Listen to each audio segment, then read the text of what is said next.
Muy buena tarde a todas y a todos. Sean bienvenidos al curso de Ordenamiento Territorial. El código del curso es el FG021. Les recuerdo que hoy nos corresponde el tema de la semana número 5, el cual es planificación del territorio. Vamos a hablar un poco del marco jurídico para la planificación y vamos a terminar hablando sobre el Plan Nacional de Desarrollo CATUN 2032. Mi nombre es Carla Vides y yo tengo el gusto de compartir con ustedes en este curso.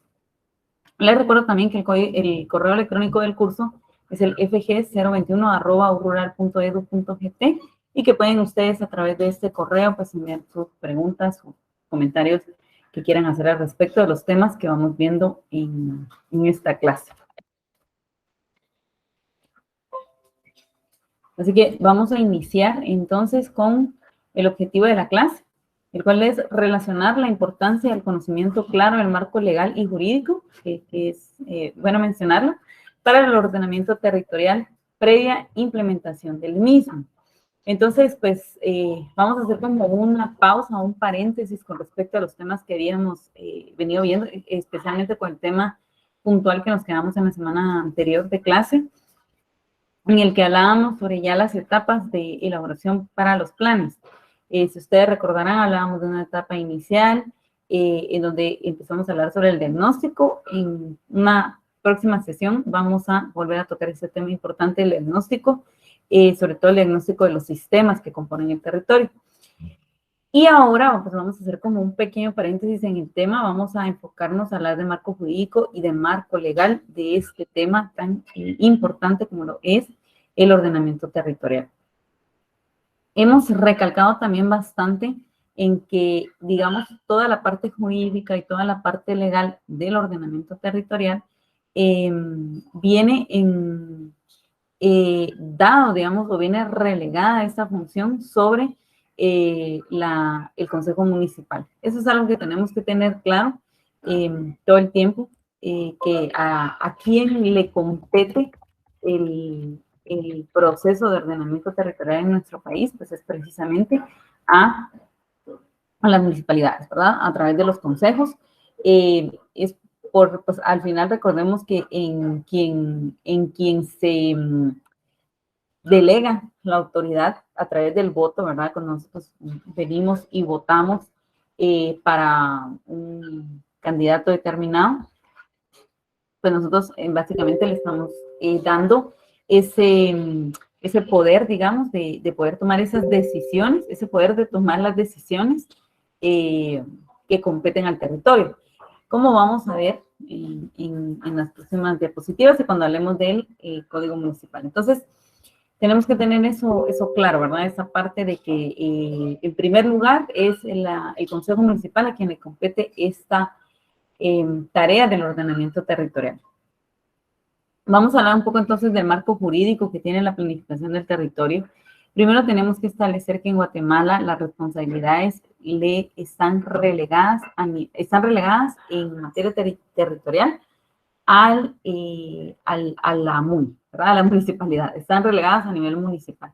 Es a la municipalidad a quien le compete todas estas responsabilidades de planificación del territorio. Incluso la misma Constitución es la que asigna a las municipalidades como una de sus funciones específicas atender el ordenamiento territorial de su jurisdicción. Recordemos entonces que nuestro instrumento legal superior en la jerarquía en la jerarquía legal pues es la Constitución, es decir, que no pueden haber leyes o reglamentos que se quieran colocar, digamos, por encima de la Constitución, porque es nuestro instrumento legal superior. Entonces, desde la misma Constitución se establece que a quien le compete este tema de ordenamiento territorial es a las municipalidades. Y es importante que recordemos que no hay un marco legal para el ordenamiento territorial como tal, es decir, no hay una ley de ordenamiento territorial. La semana anterior hablamos un poco sobre que a quién le compete la ley de ordenamiento territorial y ustedes recordarán que hablábamos de que es al Estado. Pero cuando hablamos de normativas, cuando hablamos de reglamentos, cuando hablamos de ordenanzas, a quién le compete es a la municipalidad. Entonces, no hay como un marco legal, como les digo, no hay una ley de ordenamiento territorial. Hay iniciativas, hay intentos que se han hecho para que pase, pero recordemos que el organismo encargado de hacer las leyes en nuestro país es el organismo legislativo, ¿verdad? Los diputados son quienes aprueban las leyes. Existen instituciones pues, que tienen iniciativa de ley, que también entra dentro de esto, pero quien puede aprobar una ley es el organismo ejecutivo, legislativo, perdón. Entonces, básicamente, cuando nosotros hablamos de una ley general, tenemos que referirnos pues, al Estado. Cuando hablamos de normativas, cuando hablamos de reglamentos, pues nos referimos precisamente en temas de ordenamiento territorial a las municipalidades, porque es a quien les compete según la misma ley lo establece. Entonces, ya que no hay un marco legal para el ordenamiento territorial, suele ser difícil como dilucidar dónde termina la libertad que tiene un propietario para hacer con su propiedad lo que desea y dónde inicia el poder del Estado para garantizar el bien común, que de acuerdo al artículo de la Constitución, el artículo 2 de la Constitución es su fin supremo. Entonces, aquí en este tema de ordenamiento territorial entra siempre este pequeño debate, digamos. ¿Cuánto, bueno, yo como propietario, hasta dónde llega la libertad que yo tengo de poder hacer lo que yo desee con mi terreno, porque me pertenece, porque es mi propiedad, y hasta dónde llega la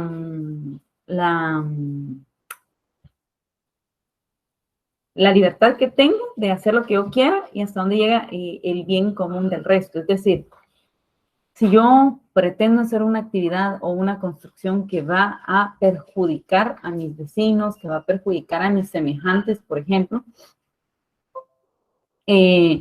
¿hasta dónde llega la libertad que yo tengo de hacerlo? Imaginemos que yo tengo un gran terreno en el centro del municipio y yo quiero hacer un cementerio porque yo quiero hacer un cementerio en el centro de la ciudad. Entonces, ¿qué pasa en este sentido? Es mi terreno, es mi propiedad. ¿Será que yo tengo el derecho de hacer lo que yo quiera porque es lo que a mí me conviene y no me importa si afecto o perjudico el comercio, la salud del resto de los vecinos del lugar? Entonces, ¿hasta dónde llega ese derecho? Y obviamente, como nos menciona aquí, la misma Constitución nos establece que el fin supremo del Estado es el bien común. Entonces, ¿hasta dónde llega mi bien individual y hasta dónde empieza el bien común? Entonces, ¿qué tanto se puede permitir, digamos, que se ejecuten cierto tipo de obras y eso afecta el bien común? Y el bien común debe de ser y debe de primar por encima del bien individual, porque al final, me pareciera de que si es mío y es mi propiedad, ¿hasta dónde llega ese sentido de propiedad? ¿O qué es la propiedad? En realidad puedo hacer lo que yo quiera con esto porque es mío o tiene ciertas limitaciones ese sentido de propiedad.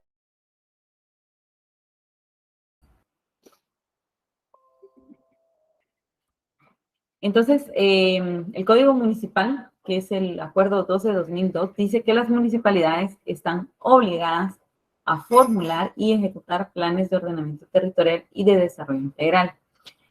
Sería interesante pues, hacer un estudio de en realidad cuántas municipalidades ya han iniciado este proceso. Creo que en la página que vamos a ver de las prioridades nacionales de desarrollo nos habla de esto, pero es interesante ver de que no es como algo, no debe ser visto como una opción, como algo a lo que tal vez le entremos, sino que es una obligación que tienen las municipalidades de regular el ordenamiento territorial en su jurisdicción.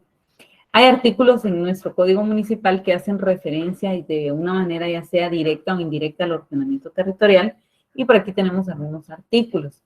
Es decir, que el OT es una obligación legal, aunque no se especifiquen contenidos de los planes ni los plazos. Pero sí hay una institución que vamos a estar mencionando, vamos a estar viendo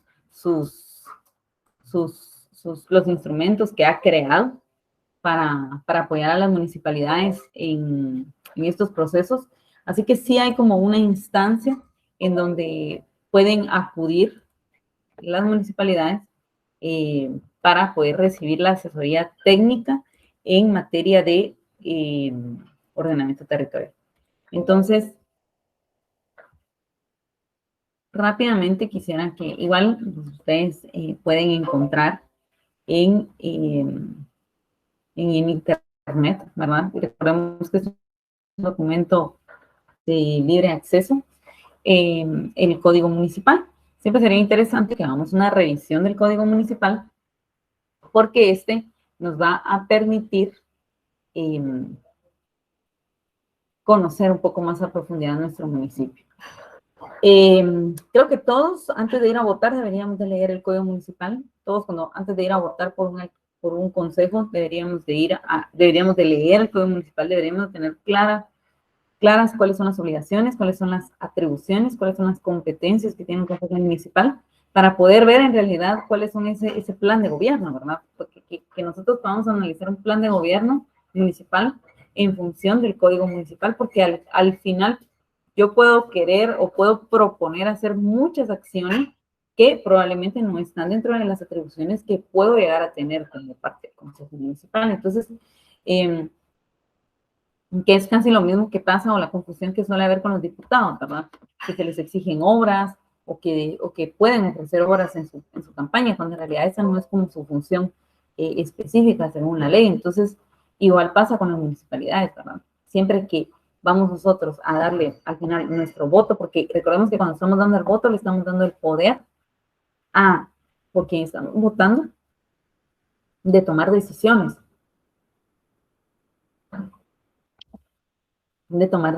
que sí nos afectan, indiscutiblemente. Entonces, el Código Municipal es como la Biblia de los consejos municipales, es lo que va a regir qué se puede hacer, qué no se puede hacer. Entonces, bueno, aquí tenemos el decreto 12 de 2002.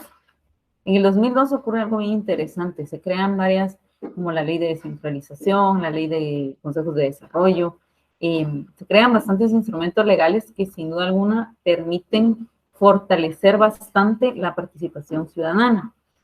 Todos estos instrumentos tienen sus fallas o sus falencias, o pueden tener algunas cuestiones que podrían mejorarse. Sin embargo, son esfuerzos que se han hecho por cumplir con los acuerdos de paz, pero también por fortalecer la participación pública o la participación ciudadana, que es tan importante para el desarrollo de un país. Entonces, digamos, si hubiera uno de los elementos indispensables para el ordenamiento territorial, es precisamente la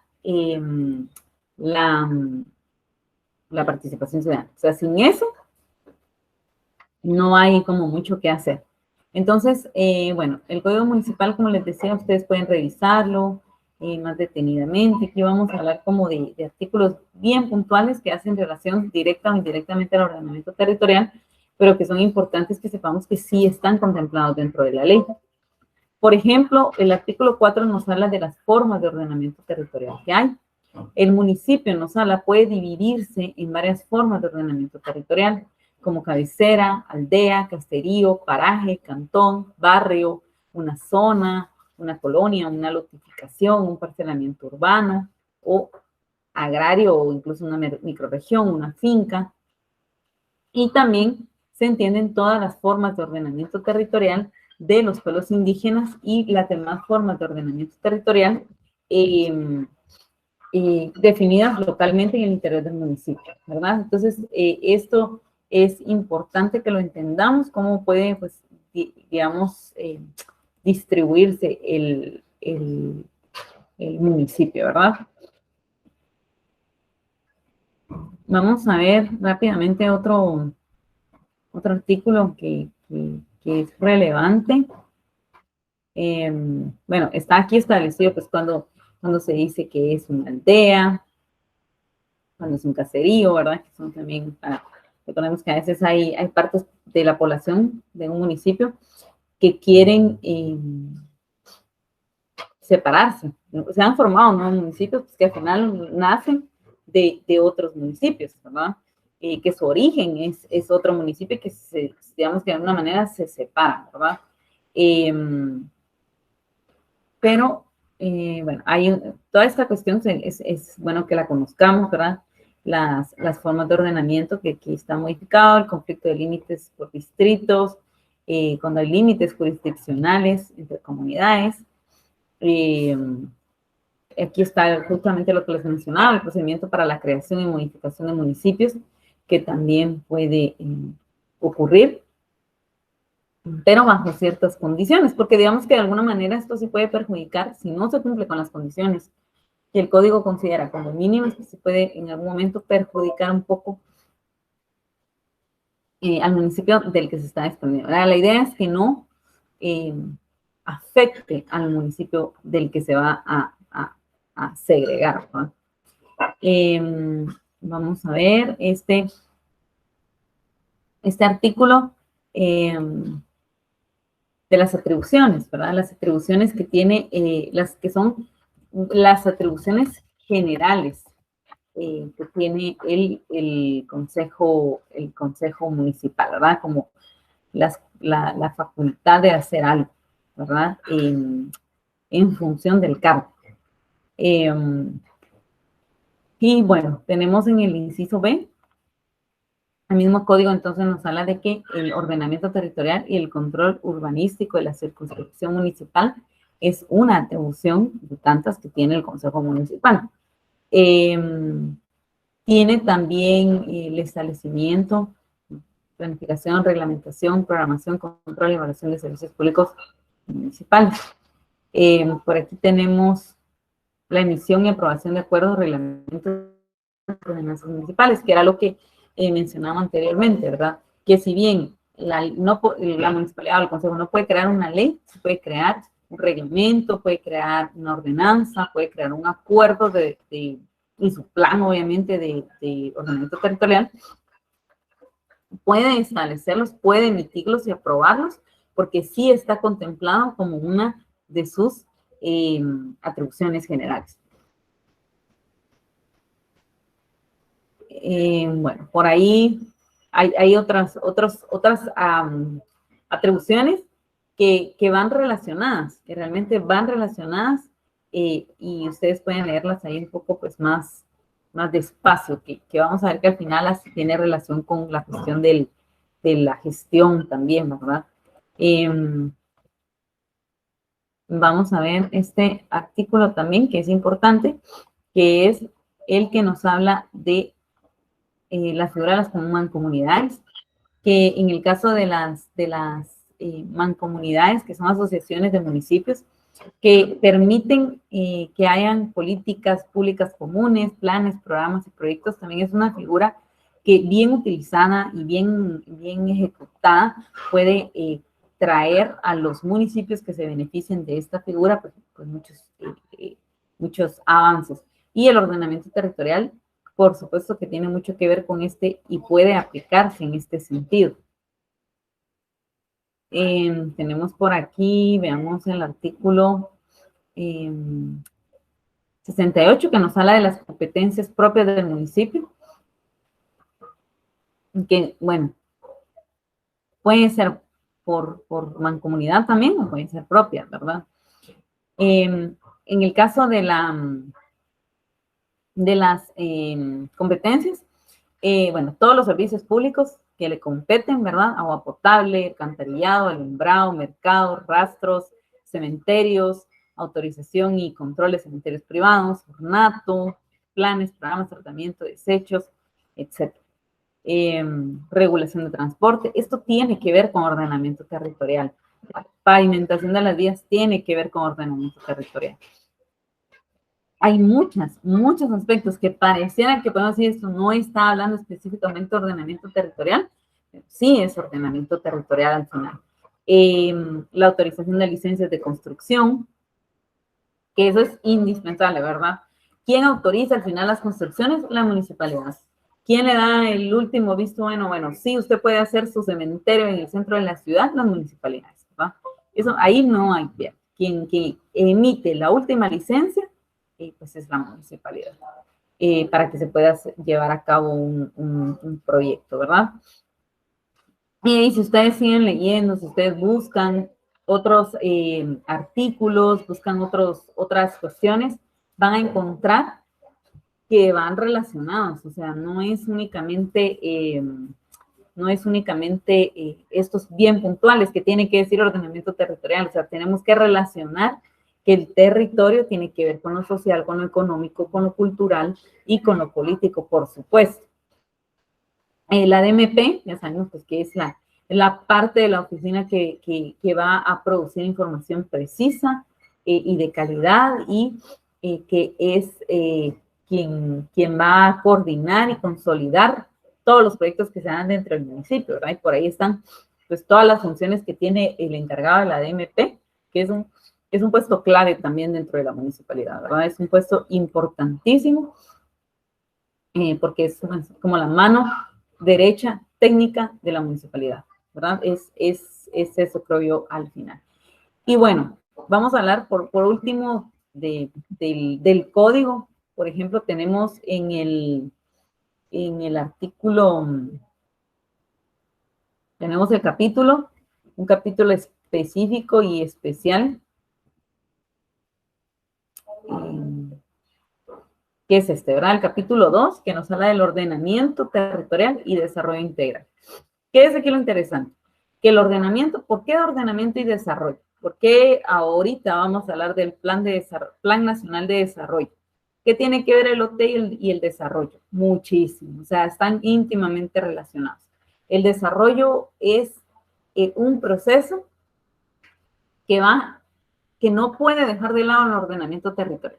No podemos pensar en que vamos a hacer un proyecto de desarrollo en nuestro municipio, que vamos a hacer grandes cambios en nuestro municipio, si no tenemos contemplado el ordenamiento territorial. O sea, podemos actuar en muchos aspectos, pero si no estamos tomando en cuenta la cuestión del territorio, estamos dejando como la mesa coja, ¿verdad? Le va a faltar un pato, le va a faltar algo que es importantísimo y que tiene que hacerse. Entonces aquí, este artículo y este capítulo 2, y el artículo 142, nos habla de la obligatoriedad que tienen las municipalidades de formular y de ejecutar planes de ordenamiento y de desarrollo integral. Más adelante, en otras clases, vamos a hablar del PDMOT, que es el Plan de Desarrollo Municipal de Ordenamiento Territorial, que van íntimamente ligados, que tienen que caminar uno con otro, tiene que ser como un engranaje, en donde no puede dejarse uno de lado, porque si no, no se llega a alcanzar los objetivos que están trazados. Entonces, las municipalidades pues están obligadas a formular y ejecutar estos planes de ordenamiento y de desarrollo en los municipios. Tienen tienen la función de proyector, de realizar y mejorar la planeación. Nos habla de toda la parte de las notificaciones, de los parcelamientos y de todas las formas de desarrollo, porque aquí entra otro detalle, ¿verdad? Donde entran las notificaciones, ¿verdad? Todas estas colonias privadas que están, ahorita tienen como un boom, toda la parte de residencias, ¿verdad? ¿Qué pasa ahí? Esto lo tiene contemplado, pues el Código Municipal lo tiene contemplado. Los planes y usos del suelo, el plan de ordenamiento territorial y de desarrollo tiene que sí o sí respetar los lugares sagrados y de significación histórico-cultural, monumentos, áreas, plazas, edificios de valor, como sus áreas de influencia. Así que tienen que existir usos del suelo dentro del municipio, porque si no, ¿con base en qué se autorizan con base en qué sí le autorizo o no le autorizo su construcción? Tendría que estar en función del código, ¿verdad? Y lo que establece, y en función, perdón, de los usos del suelo, ¿verdad? Del plan también que haya del uso del suelo. Toda la parte pues, de autorización de construcciones, la licencia o autorización municipal de urbanización, y ahí es pues toda la parte, digamos, un poco de reglamento y de ordenamiento territorial que es tan importante ahí y que ustedes pueden revisar más despacio. Como les digo, los invito a que ustedes puedan buscar el Código Municipal, denle una leída, revísenlo, como les mencioné, yo creo que es obligación ciudadana que le damos estos instrumentos, aunque no estemos metidos, creamos que no estamos metidos en política, porque al final, si emitimos un voto, somos parte de una comunidad, si decidimos también, pues también estamos inmersos en la política, y definitivamente todo lo que se decida desde la política nos afecta. No podemos al final alegar ignorancia o desatendernos completamente de toda la situación política en nuestro país, porque nos afecta, y si no nos afecta en el momento, nos termina afectando más adelante. Entonces, pues ahí tenemos el código, ¿verdad? Y bueno, hay otros instrumentos.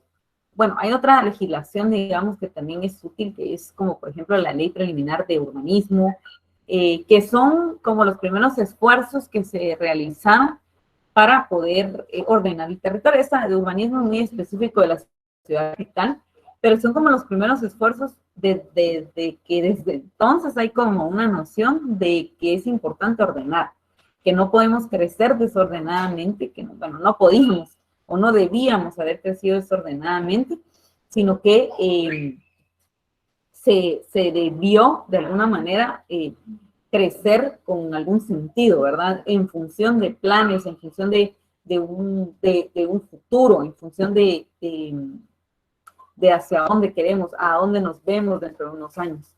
Y si no se inicia ya, yo les decía cuando la primera clase, de que ahora es un poco de reordenamiento, más allá de ordenamiento, pero mientras más tarde iniciemos en este proceso de ordenamiento dentro de los municipios, pues más complicado y más fuertes serán las consecuencias de este crecimiento desordenado que ya y que somos testigos que está pasando.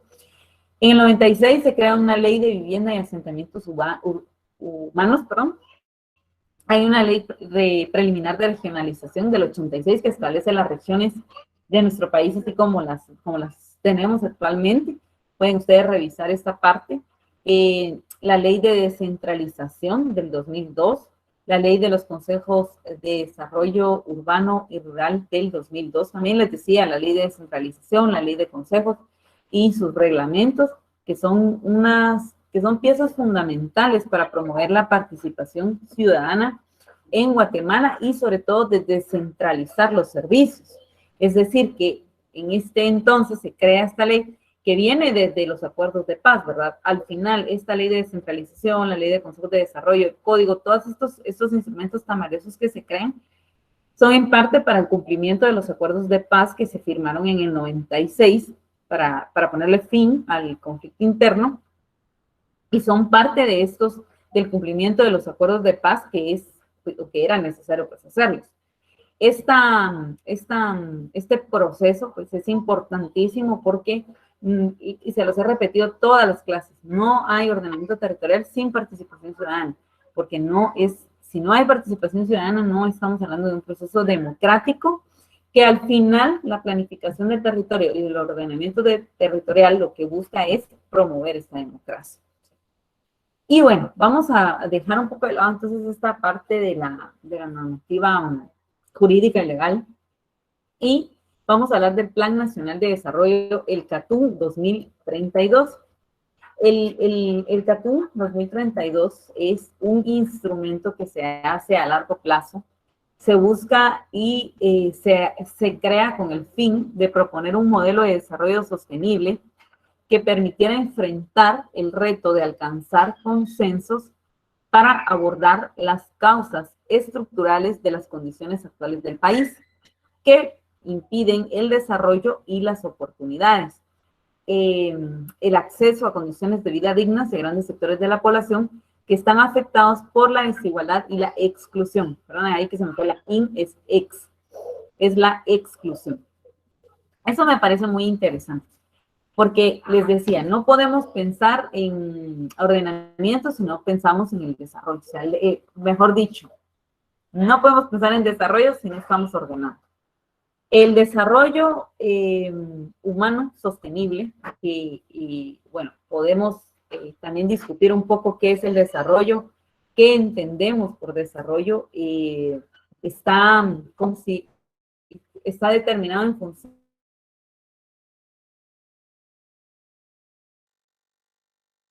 de qué factores. ¿Cómo vemos nosotros? Tenemos que estar mal, tenemos que ser como el primer mundo, tenemos que ser como los Estados Unidos, tenemos que ser como los europeos. Esa visión al final de que lo de afuera es bueno, que lo de afuera está bien y que tenemos que apuntar a ese tipo de desarrollo, vale la pena preguntarnos si en realidad es aplicable a nuestra realidad, a nuestra cultura, a nuestra sociedad, y preguntarnos si lo nuestro en realidad es subdesarrollo, como nos han llamado, ¿verdad? Como nos han etiquetado, países subdesarrollados, países del primer mundo. ¿Qué tan cierto es? ¿Por qué lo hemos adoptado como una realidad? ¿Por qué lo hemos aceptado tan fácilmente? Y qué tanto es bueno que volteemos a ver qué es lo que a nosotros como país nos, o bueno, como en nuestra realidad, porque al final verlo como país es algo muy amplio, pero verlo como en una realidad local, ¿qué es para nosotros el desarrollo? ¿Qué es estar bien? ¿Qué es vivir bien? ¿Qué es al final lo que busca el desarrollo? Y esa parte es bien interesante porque menciona algo muy importante. Existen causas estructurales para las condiciones actuales del país en las que nos encontramos. Estas causas estructurales son, y se refiere básicamente a la pobreza extrema, a la desigualdad, a la exclusión, al racismo, que van a perjudicar y deteriorar el medio ambiente, el crecimiento económico y que van a afectar pues, obviamente también la salud y la calidad de vida de las personas de nuestro país. Entonces, es importante entender esta parte de las causas estructurales. ¿Qué busca entonces el Plan Nacional de Desarrollo CATún? Busca reducir, bueno, abordar en primer lugar para reducir las causas estructurales de estas condiciones de pobreza y de pobreza extrema que existen actualmente en nuestro país. Entonces, no habla de que, y enfoca nuestra realidad no como como por ahí suena el famoso, el pobre es pobre porque quiere, sino que habla de que hay causas estructurales que en realidad no podemos negarlas y que no podemos seguir creyendo que no existen y que afectan la vida de unos. Podemos medir con la misma vara a una mujer del área urbana que tuvo acceso a educación, a servicios de salud, a educación reproductiva, a educación sexual, a una mujer indígena del área rural, en un área rural en la que no hay acceso ni siquiera en vehículos, que lleva un día completo de llegar, donde no hay escuelas, donde no hay servicios de salud, en donde no hay educación, mucho menos educación sexual. Podemos medir el por qué una logra algo, por qué una tiene un estatus de vida, por qué una tiene ciertos ingresos. ¿Se puede medir igual? No, hermano. Entonces, el CATún nos habla de esto, de que el desarrollo no lo podemos ver como, no podemos desentendernos, perdón, de que las causas del desarrollo o las causas que frenan el desarrollo son estructurales. Entonces, ¿cómo cambiamos esas estructuras que afectan el desarrollo de nuestro país? Y eso es lo que el CATún trata de arreglar, trata de abordar, como nos dice aquí en esta parte, ¿verdad? Entonces, el CATún, el Plan Nacional, nuestro Plan de Desarrollo Nacional, busca una visión prospectiva, es decir, una visión a futuro, hacia el 2032. 2032 realmente no está tan lejano. Estamos a 10 años de que toque sentarse nuevamente, que toque nuevamente sentarnos y decir cuánto logramos, a qué metas llegamos realmente, ¿dónde estamos actualmente, dónde estábamos y dónde estamos ahorita. Entonces ya estamos realmente pues, a la vuelta de la esquina. El CATún en el 2014 fue publicado y hoy estamos en el 2022. En el 2014 se dijo, en el 2032 tenemos que estar así. Ya dentro de 10 años nos vamos a tener que sentar a ver cómo estamos. Mejor, peor, en el escenario más pesimista o estamos mejor en el escenario pues, más positivo. Bueno, eso tocará plantearse dentro de 10 años. porque el CATUM estableció objetivos a corto, a mediano y también a largo plazo que se debían de afrontar como país. Y planteó un modelo de desarrollo.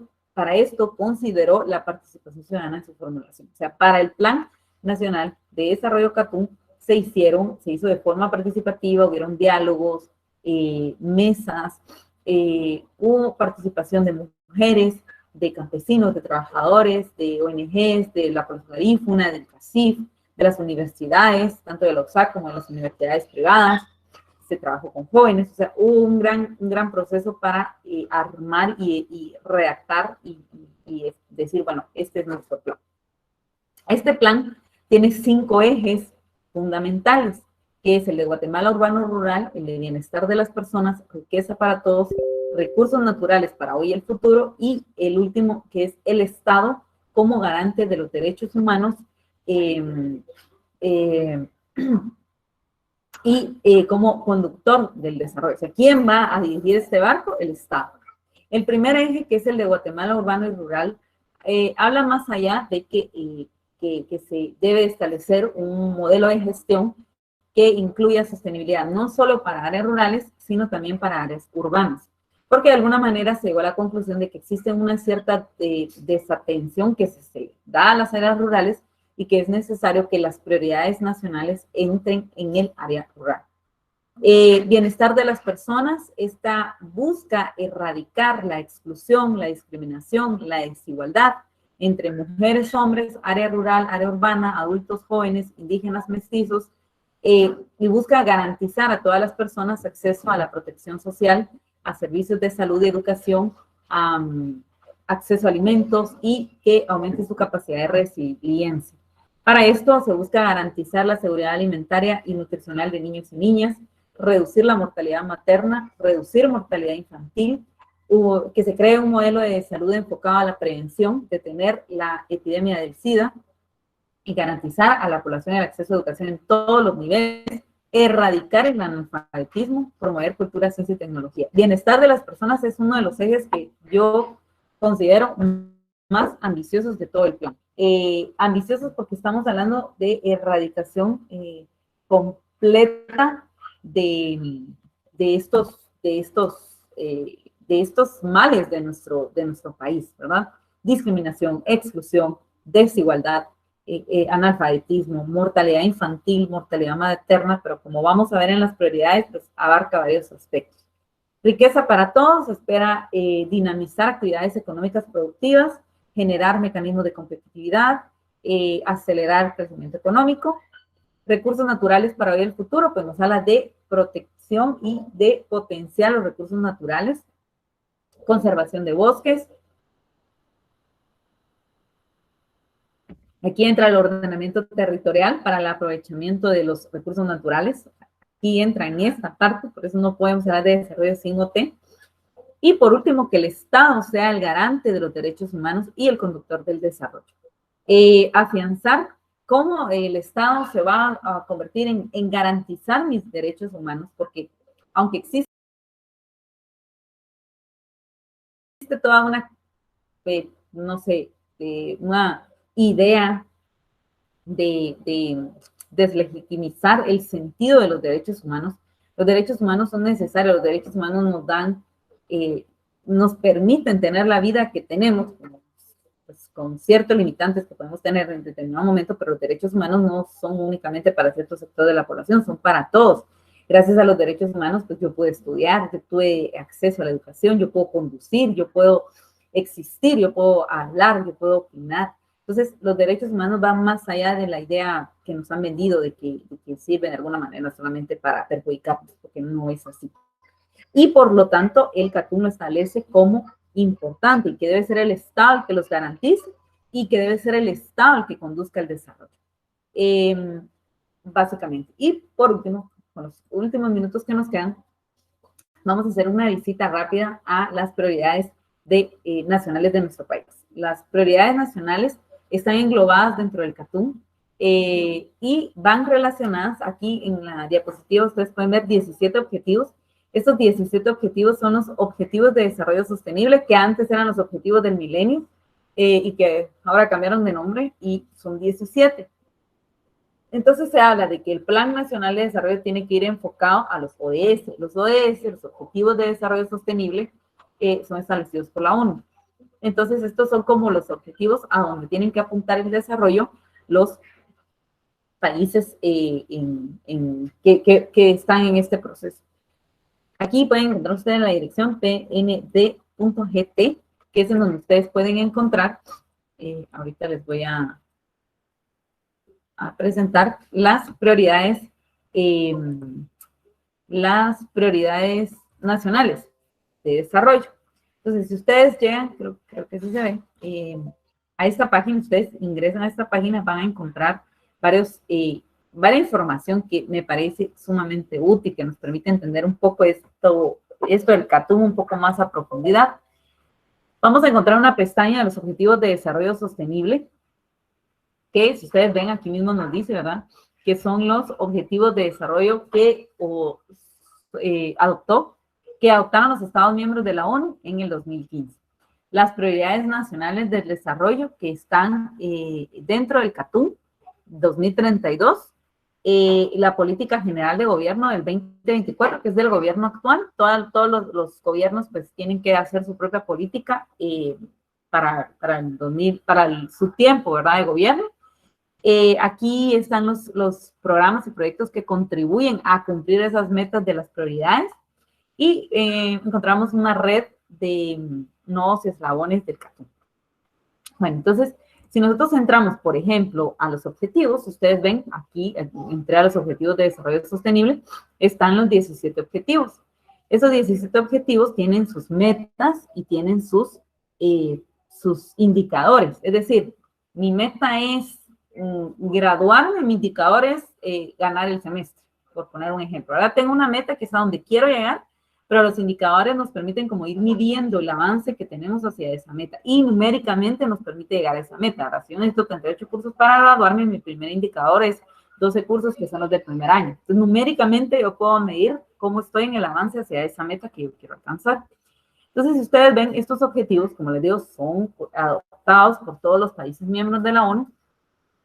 Por ejemplo, podemos entrar a hambre cero, por ejemplo, que es el objetivo. Entonces, ¿qué encontramos en la página? Nosotros encontramos una descripción del objetivo, ¿verdad? Que en el 2015 se propone velar por el acceso a una alimentación suficiente y nutritiva para todas las personas, en especial para niños.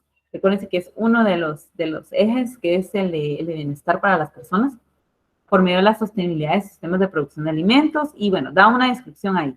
Y da datos interesantes, ¿verdad? Como, por ejemplo, cuál es el índice de orientación agrícola para el gasto público, cuál es la prevalencia de la subalimentación para el 2019.